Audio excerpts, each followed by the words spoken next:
Awesome. So there were a few things that got cut out last time. But I really wanted to. I was interested in the way that you craft these builds because you seem to make more creative builds than I tend to do. And I was wondering if you ever got hit with a problem where you missed something on the way to creating a build. Like you didn't have enough in a certain skill or a certain stat to take a feat that you were expecting to take, or something like that, which has happened to me once or twice. And I was wondering if you ran into those issues. Not really. I mean, it happens a couple times, but the main reason I don't run into that problem is because, for the most part, I always use the DDO builder to make sure that I have all my stats or all my skills. There have been a couple times when I've been winging builds without the builder. I do occasionally make mistakes, but uh, for the most part, there are a few mistakes you can make in the game that will make your character completely useless at for the entirety of the game. So, like, good example is I was playing a uh, staff build and I forgot to take enough strength for two-handed fighting, so then I just ended up taking balance and going single weapon fighting and using another weapon, and it was fine. I would say that uh, the mistakes do occasionally happen. It's not very common, but I definitely made more mistakes when I was still learning how to make builds, but obviously that's how it would work. As for, well, you said that you make mistakes sometimes, and I would say that to avoid making mistakes, probably the biggest thing I can recommend is A, use the builder, but also the more builds you make, the harder it is for you to make mistakes, because you start to memorize what you need to make the builds work. So, like, if you're just starting out, you probably don't know that greater two-handed fighting requires 17 strength, but when you start making a lot of two-handed fighting builds, you eventually just remember that, and you don't have to consciously think about it, you just know that intrinsically. And that's kind of where I'm at now, is for the most part I just intrinsically know these things. Now, obviously, just because I know these things doesn't mean I always get it 100% correct, because, I mean, I'm only human, so I can't be perfect, but uh, that's why I use the DDO builders, because the DDO builder, unless the DDO builder has a bug, it is always right, and it will always tell you whether what you're trying to do will work. So that's a big reason as to why I really, really like the DDO builder. And I highly recommend people use the DDO builder, because even if you don't know how to make builds, the DDO builder kind of allows you to make builds in-game without the cost of having to play it or having to respec out of it. So, like, if you're trying to get better at builds, I can recommend just going in the DDO builder and just screwing around. Obviously, it's a third-party program, so some people wouldn't like that, but uh, I I would say the DDO builder is probably the single best program that you can use in DDO right now that isn't DDO, so just use DDO builder if you can. Yeah, I'm gonna have to start doing that. The funniest story I have is forgetting to take perform skill on a bard after an epic reincarnation, and forcing the server to have to deal without inspire excellence until I reincarnated again. RIP. That was a funny one. I did something similar in my current build on my main, where I'm playing Washbuckler Dragonlord, and I was like level 8, and I forgot to take ranks perform to use the Skullic Rage. Now, I was in Oh. heroics, so I could still take ranks and skills, so I fixed that problem, but, like, for a couple levels I couldn't use it, and that was really funny. Perform Happens to the always best gets of you. us. Yeah, the perform always gets me. Always forget that. All right, so since your channel and mine are both focused on providing more helpful information to people who might not have a lot of knowledge coming into this game, I kind of wanted to get to the meat of what you thought was the most useful bits of information for people who are looking to play at high level endgame. We're talking like raids, maybe not push raids, but endgame raids as well as high reaper questing. And they don't have all of the past lives, they maybe don't have all the experience, maybe not all the gear, but they're looking for the fastest way to get into these groups and not be completely useless. So what would you say are the top most important things for those players to focus on? I would say the number one most important thing would have to be quest knowledge, and the reason I would think quest knowledge is the most important thing is because, well, especially for raiding, it's not so much for Reaper 10s, but more so for raiding. In raids, lots of raids in the game fail or succeed based on mechanics. And if you don't know the mechanics, it's possible for you to just fail the raid for everyone. So a good example is Project Nemesis, where if you don't do the puzzles correctly and you mess up the puzzles, you just fail the raid for everyone. So the biggest thing for raiding, I would say, is you need to know the quests, or the raids. A Project Nemesis is just an example, but lots of raids are like that. And most of them aren't as extreme as Project Nemesis, where one person can fail the entire raid for everyone, but it still applies where I would say if you're going to go into a raid, you either need to know it, or you need to ask people for help. The reason I say that is because me and all the other people who run raids, if we cannot help you if you don't know the raid, if you don't tell us. So if you just tell us you don't know what you're doing, we will very happily tell you what to do. But if you don't tell us, we can't help you. So always, always, always, if you don't know what you're doing, just say you don't know what you're doing and ask, what do you need to do? Now, obviously, if you like read the wiki or whatever, that also will help, but just asking your party members what to do will always be good. I have seen way too many people join raids and not tell me that they don't know the raid until we're like halfway done with the raid. I've seen it so many times, and I just don't understand. Please don't do that. The other thing I can recommend is, you said, if people don't have the gear, well, I'm still going to talk about gear, because there's a fallacy in the game that you need all the past lives to succeed at endgame. That is not true. A good gear set and a good build will carry you regardless of your past lives. The past lives can supplement or assist in the build, unless it's like a racial completionist build, in which case then you need it, but most builds don't need past lives. They just need gear, and they just need someone who can play them correctly. I can also say that for Reaper 10s, it definitely helps to know the quests inside and out, because knowing where every single pack of monsters is gonna spawn, and knowing where like monsters jump out of walls or spawn in from the floor also is very useful, because then you know where all the monsters are gonna be and you know where they're gonna come from, so you can prepare for it. Now, obviously, if your build is bad or whatever, you're not gonna be able to be very useful, but even if your build is bad, it's still good to know where the monsters spawn, because then you can know how to avoid them. And staying alive is the ideal scenario. Even if you're not very useful, if you just stay alive, then your other party members don't have to worry about you. So, simply just knowing the quests and having good gear with a good build is going to probably be better than having every single past life. I've seen people that have every single past life that have terrible gear, have a terrible build, and they just perform terribly.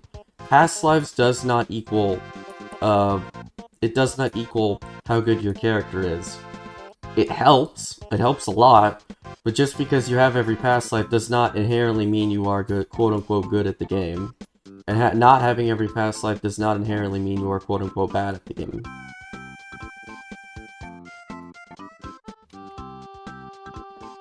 Alright.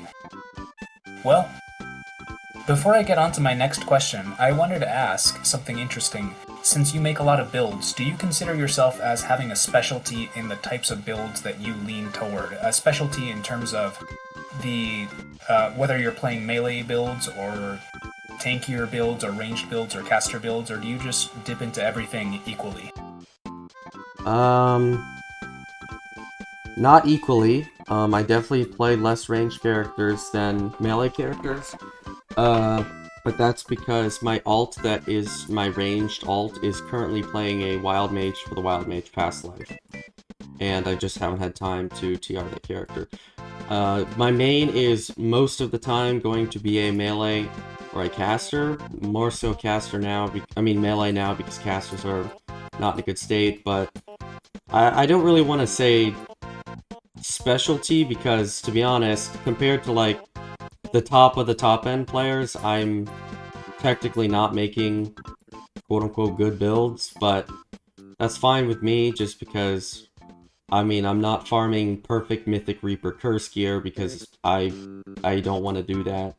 And also I'm not playing the meta build, so obviously that hurts, but I would say that in terms of my specialty is probably more in off-meta, more creative stuff. Because, like, I could go and play a Repeater Artificer, but, I mean, that's kind of boring. Like, on my main right now, I'm playing... I'm not at cap yet, I'm leveling, but I am playing a, Sunblade Dragonlord build, where it's a 16 Dragonlord, 3 Bard, 1 Barbarian, and the goal of the build is to use Sunblades. There's a Sunblade at cap from Threats Old and New, and the goal of the build is to utilize single weapon fighting, two-handed fighting, and shield mastery all at the same time, in conjunction with Dragonlord and Swashbuckling to get the 15 to 20 times 4 times 5 crit range and multi, with having single weapon fighting, attack speed, and two-handed fighting strike through and shield mastery defense. And like that is a very not meta build, but it's an interesting build, and I think that it's going to work. And like that's the kind of thing that I really like. It's like I like the synergies between things. I don't really like the meta stuff per se because it doesn't really help for me to post a build of a meta build, because like those builds already exist, and those builds are going to be very similar, so there's not really a reason for me to post a meta build, at least in my opinion.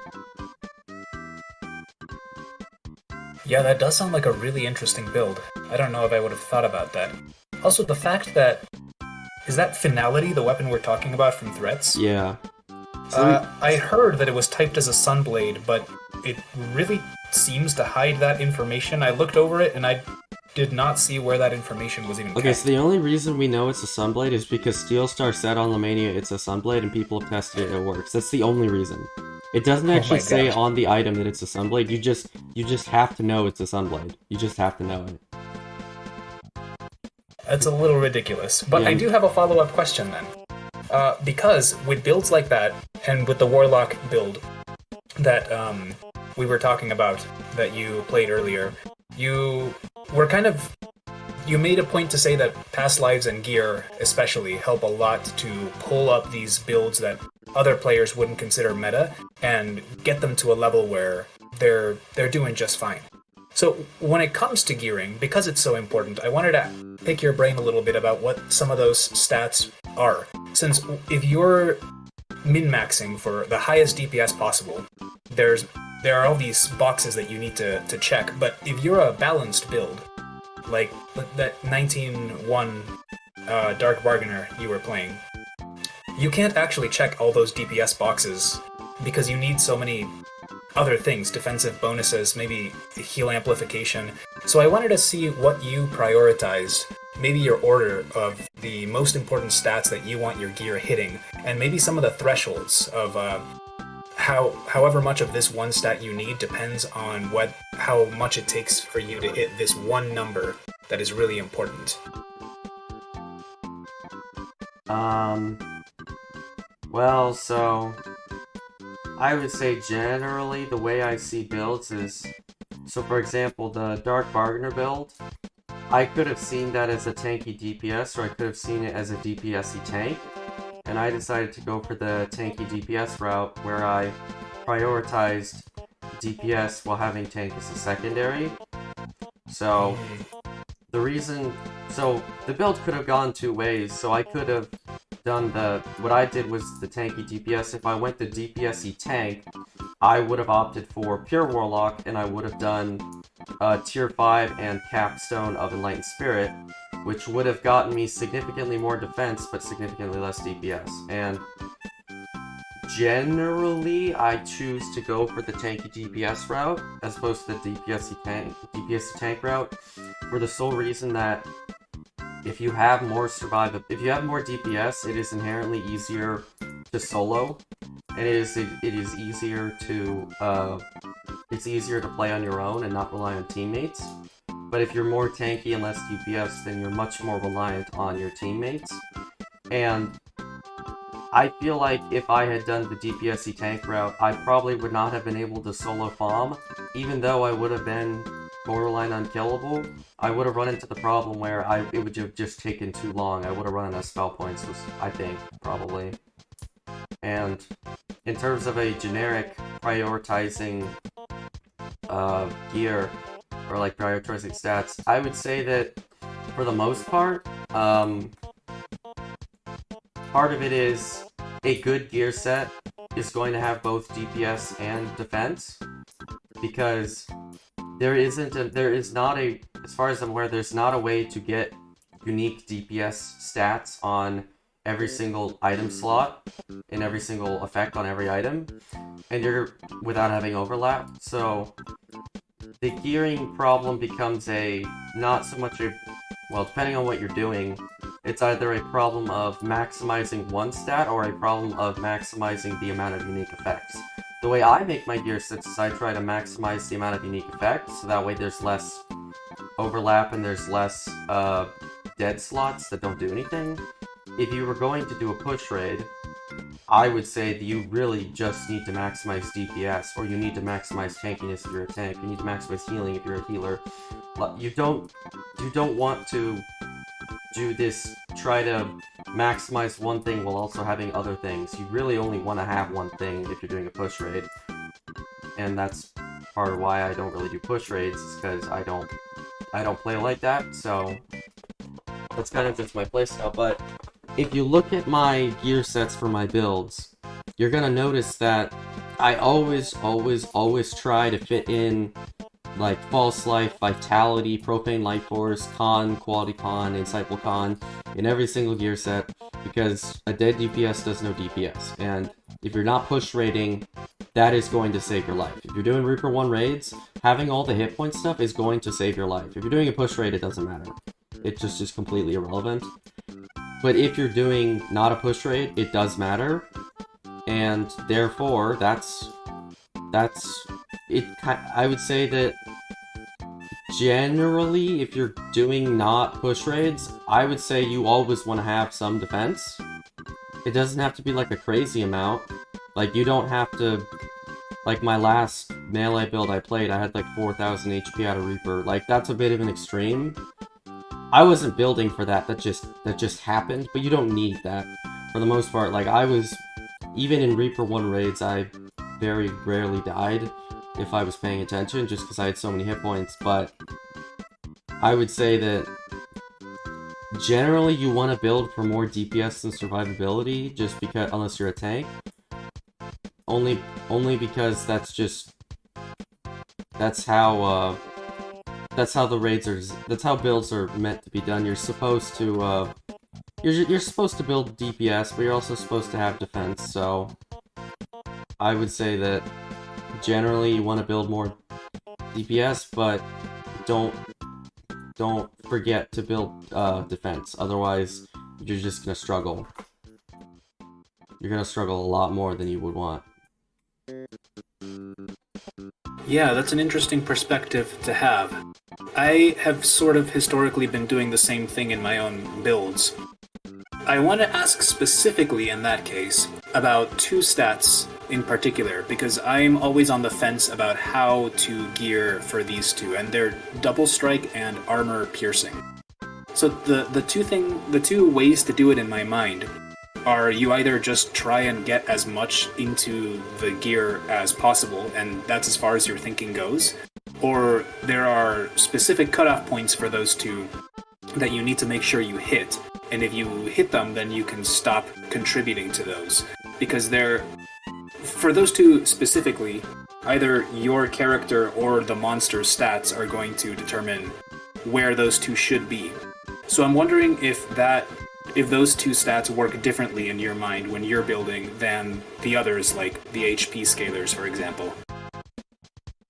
That is a good point. There are definitely stats that once you get a certain amount, you do not need more. So you gave the example of armor piercing and double strike. I would also say fortification falls into this category.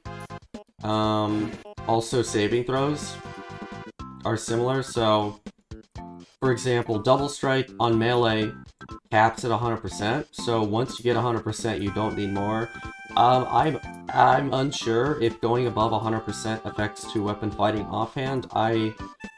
I won't say whether it does or not because I just don't know. Maybe someone in the comments knows. I don't know. Generally, you want to have 100% double strike on a melee.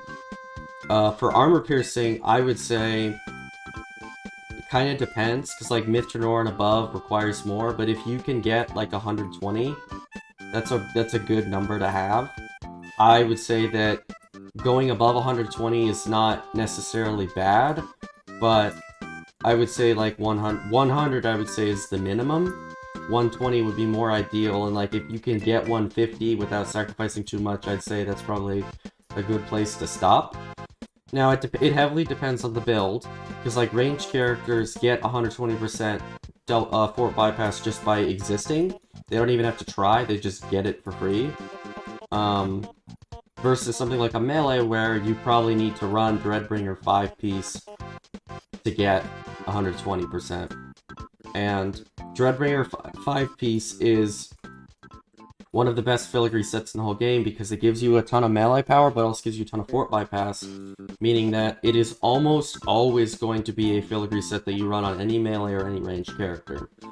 And I also can say that on any melee ranged character, you always want to have an artifact bonus to fort bypass, whether that be the Truthful Blow, set augment, or the Solar Gem of fort bypass. Either of those are fine, they both give 30%.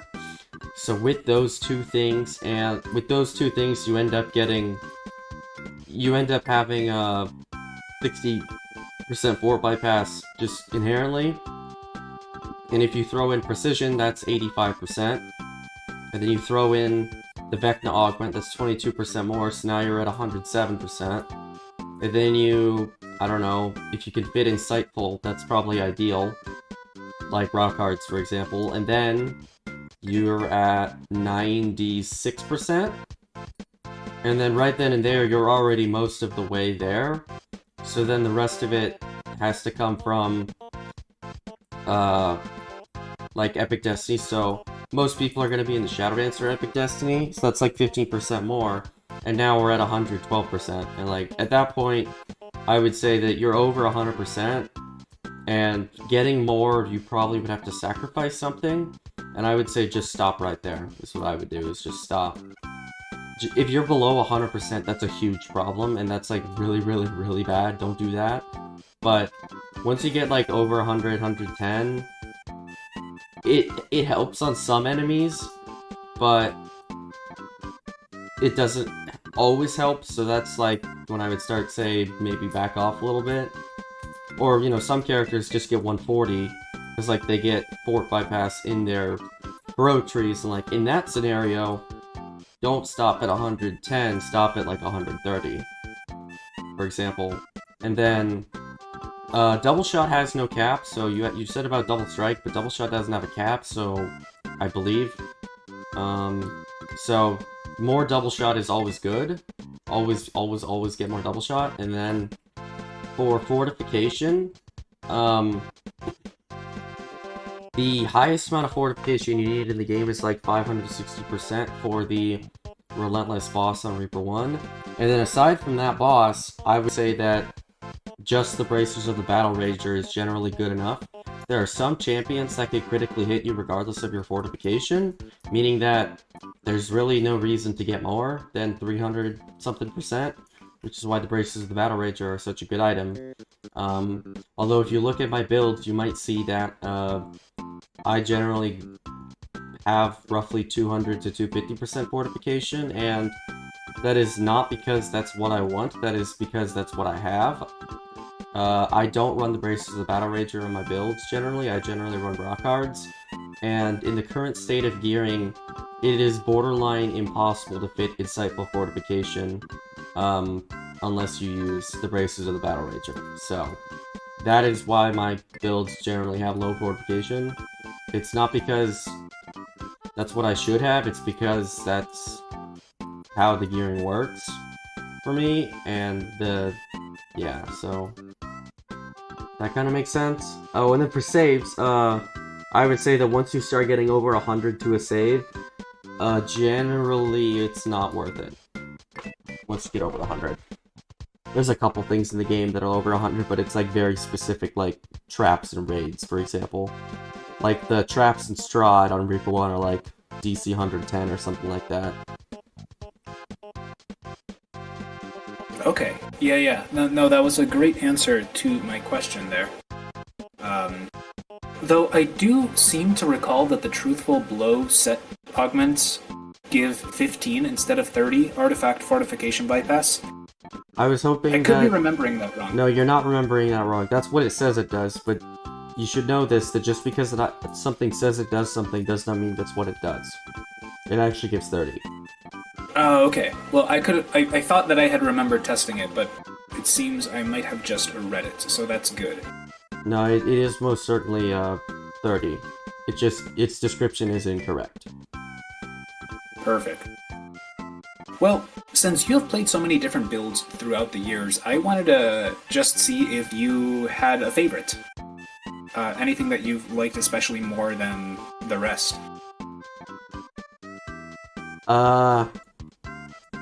Actually, surprisingly, there is. So I've played a lot of builds, and there was one build years and years and years ago that I absolutely loved that build, and sadly the build no longer works and doesn't function at all.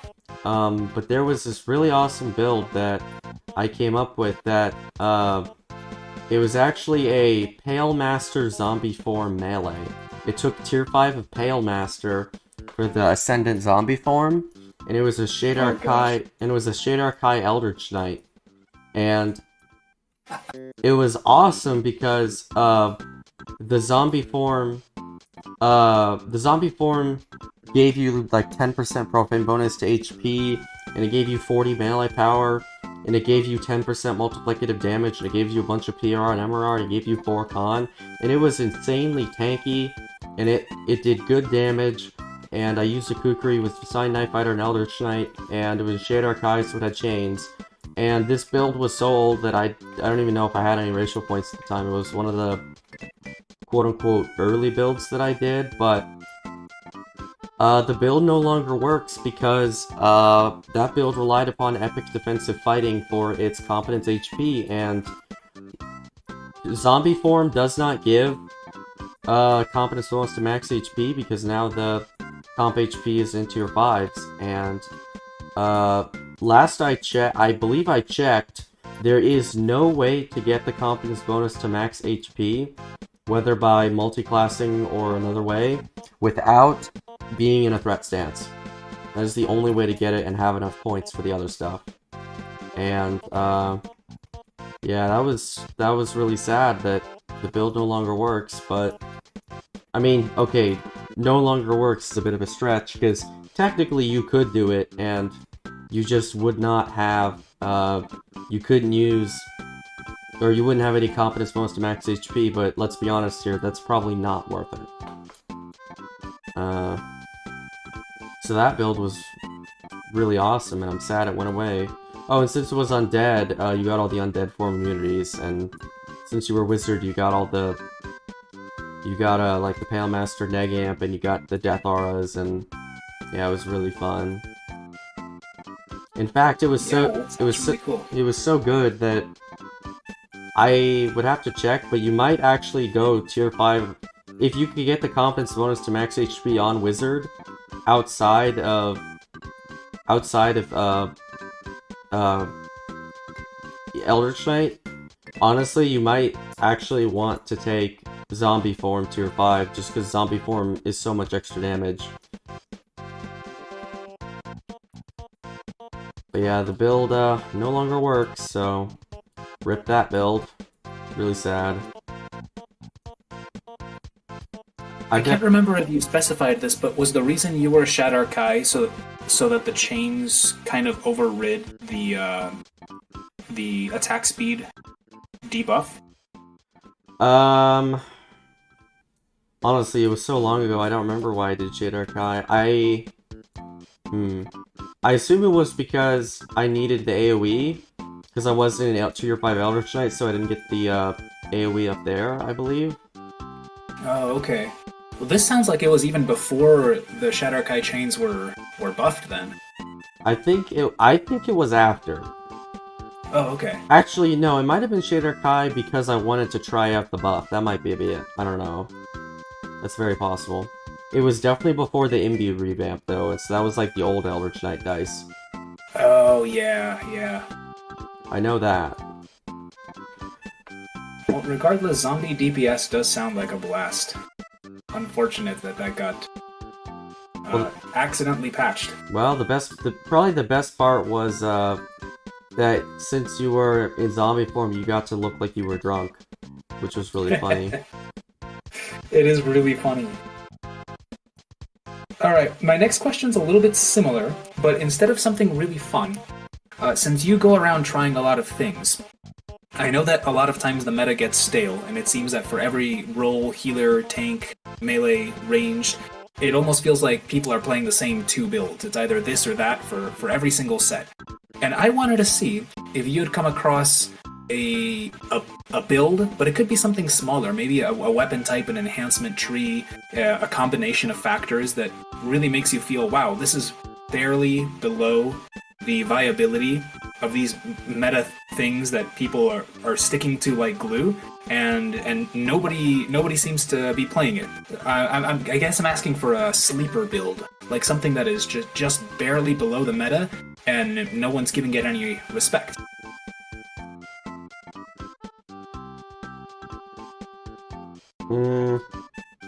I'd have to think about that, because I've played a lot of builds and I do not know. I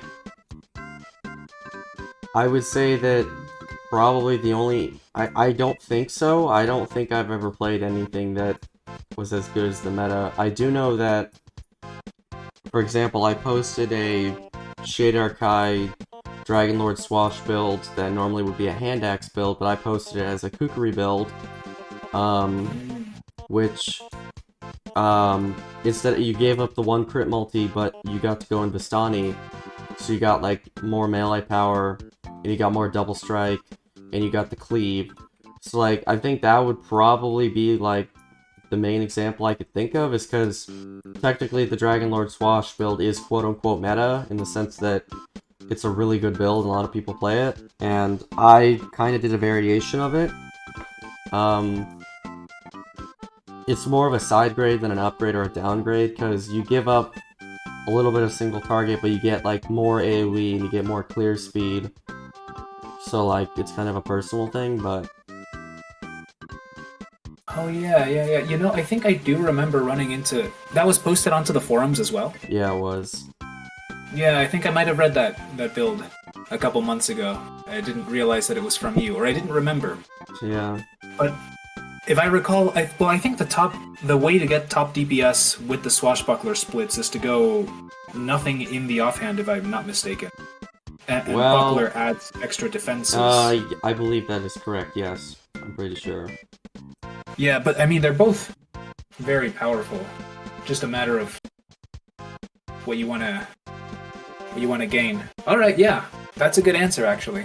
So I only had one more question, and then I could let you go. But I wanted to see what your preferences were in terms of the content as a player that you go through, in terms of the quest and raid designs. I wanted to see if you had a favorite quest to run at endgame, just because it's a blast compared to other quests, and similarly for raids, and maybe in comparison, some of your least favorite designs. Well, my favorite quest in the game at endgame is hands down, no contest, too many cooks. Which, Why is that? probably not a popular opinion, but, I I just think the idea of going to a cooking competition and you have to kill all your opponents to steal their dishes, one of the best ideas they ever came up with, and I think people sleep on that quest, which is a real shame, because that quest is hilariously written and it's very funny, and even the fighting and the quest design isn't even that bad. I like how all the kitchens, they have like a refrigerator that has mephits in it, and you get to kill the ice mephits because they like keep the refrigerator cold. And I really like how the judges at the end, one of them's a human, one of them's a dragon, one of them's a troll, I believe, or something. And I just think that's so funny that they just got like a ragtag bunch of randos as the judges. I just love that. And also, that quest is the quest that started the trend of rare loot, except that quest did rare loot correctly.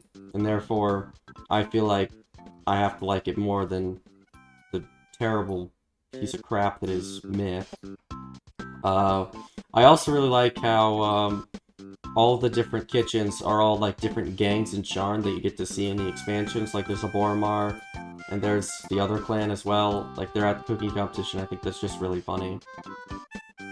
Also, that quest, you have to play it with the DM audio turned on, otherwise, what are you doing? That quest is great. Favorite raid at endgame? I'm actually going to give two answers, because my favorite overall raid at endgame is Temple of the Deathworm, because of the amount of... You could tell that when they designed Temple of the Deathworm, they wanted it to be, like, an incredibly epic raid with a ton of mechanics, and, like, it's really challenging on High Reaper. Kind of, not really, but, like, when it was endgame, it was very challenging. And like the random aspect, the random rooms, and like the story behind it, I really like the story of Thunderholm. I just think Temple of the Deathworm is like, in terms of like legendary raid design, it definitely feels like one of the most legendary pieces of content we have. In terms of my personal favorite raid to run, surprisingly, this is not a popular opinion. I would say that one of my favorite raids to run is actually FOM. And the reason I say FOM is because I've soloed FOM, and I hear a lot of people saying FOM is a bad raid, it's too short, the mechanics don't matter, you get to skip the mechanics. But those people have never soloed FOM. FOM in a group versus FOM solo is not the same raid. FOM solo is one of the most stress-inducing raids that you can possibly run, and you have to be paying such ungodly amounts of attention that it's amazing that it's even soloable. And, well, unless you do, like, the jump cheese strat where you don't get hit, but, like, if you do that, you're a cringe lord and you should feel bad. You should just... that doesn't count. You should feel bad about yourself. Anyways, the reason I like FOM is because of the amount of mechanics that were packed into such a short raid. Because, like, even though the raid is technically very short, there's a million mechanics in that raid that you all have to pay attention to. And when you're soloing, you can't just skip them, you have to do them. You have to do the ice orbs, you have to kite the boss over to the ice orbs to clear your stacks of the fire DOT, otherwise you die. The boss is going to go invulnerable, so you have to clear his stacks with the ice orbs. You have to bring insta-kills to kill the dretches, otherwise your fire DOT stacks up too much. You have to go around killing the Vrox, otherwise you just die because you can't heal through it. You have to worry about when you run away from the boss, you have to worry about getting too many stacks of the I see you debuff, and then when you get too many stacks, he'll root you in place for 8 seconds. And then if you get rooted in place in a bad place, you might just die. Because you can't move, you can't dodge him. Or you gotta watch out for the railroads, because if you're soloing and you eat one, if you eat too many of them, you're probably gonna die. Or if you don't have evasion, you have to dodge all the direct circles because they just do too much damage when they apply the fire DOT. There's just so many things that you have to watch out for that it takes a lot of... It either takes a really, really good build, or it takes a lot of focus and, I guess, skill to try to successfully solo that raid. And, like, I get it, when you're doing it in a group and you just skip all the mechanics, I can understand thinking it's a bad raid because you skipped all the mechanics. But when you put yourself in a position where you can't skip the mechanics, I think it's one of the best designed raids in the whole game.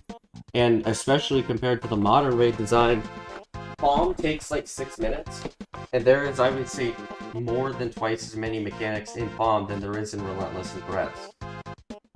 In terms of Threats, which is like the quote-unquote endgame modern raid that people run the most, I mean, the mechanics are what? There's the stupid spreading flames, which doesn't matter if you're soloing. Then what are the other mechanics? Well, the Marilith has a champ DOTs, that's stolen from champs. I guess the dragon just debuffs your fire absorption, which I guess is a mechanic, but it's not really interesting. The eruption elemental, I guess, is an interesting mechanic where you have to kill it, but like, that's really it. And I guess the portal keepers don't even do anything, they just die. It's just kill them. There's no mechanics there. Or like the Red Wizard Room, the mechanic is you die because they cast spells that you can't avoid, that you can't see. Because they cast invisible circles that you can't see. So that's just not good. They should be visible. I mean, like, Threats, I think it's one of the worst designed raids in the whole game. It's like no mechanics, it's just HP. Versus something like FOM, where the HP is used as a way to get you to deal with the mechanics, as opposed to being the mechanic, if that makes sense. Yeah. Also, FOM makes sense to play a caster, because you can insta-kill the Dretches, and you can crowd control the Brocs, and also, you can't bring all ranged characters, because the Baylor has deflect arrows if you don't have melee. So, like, that's like one of the few raids of the game that you really need all 3 types of characters. And like in Relentless and Threats, it's like just all ranged characters. You don't need any melee, so you don't need any range. You just all ranged characters. That's all you need. And I don't like that. Yeah, it's always left a bad taste in my mouth as well. Well, just so you know, Cordovan said on the stream that Relentless was a caster-friendly raid, so take with that what you will. Ah, okay. I suppose if we're playing on normal, that could be true. I mean, if SSG's definition of caster-friendly raid is Relentless, I'm afraid of what their definition of a not caster-friendly raid is. Well, those are all the questions I have. One more clarification in case anyone was curious. What is different about the rare loot in Too Many Cooks compared to Mithranor that you were referencing? Well, the main difference is the rare loot in Mithranor, well, is like modular pieces of gear that your gear set is incomplete if you don't have it. The Too Many Cooks items are just cosmetic. They're terrible items that you should never use, they're just cosmetic. Got it. Yeah, that's what I was looking at. Also, they are fantastic cosmetics. Also, there's only 2 of them as opposed to like, what, how many are there in Myth? Like 4? So like, they're a lot less pain in the ass to get, and they're not as like mandatory. Oh, I forgot to mention, the Too Many Cooks armor set is one of the best cosmetic armor sets in the entire game, hands down. Please go farm it. I don't know how I forgot that. It should look like a chef. The armor set by itself doesn't even look silly, so you can combine it with other white pieces, and if you get the whole thing, it's one of the most ridiculous looking outfits. Yeah, I was running that cosmetic set on my Cold Druid. That was awesome. Amazing. Highly recommend. Well, thank you so much, Chris, for lending us your expertise here. Got a lot of really interesting information about the way you build characters and go about the build, and go about the game. Getting tired over here, but no worries. But that's all that I had to ask. All right. So without further ado, I think we can cut it there. Okay.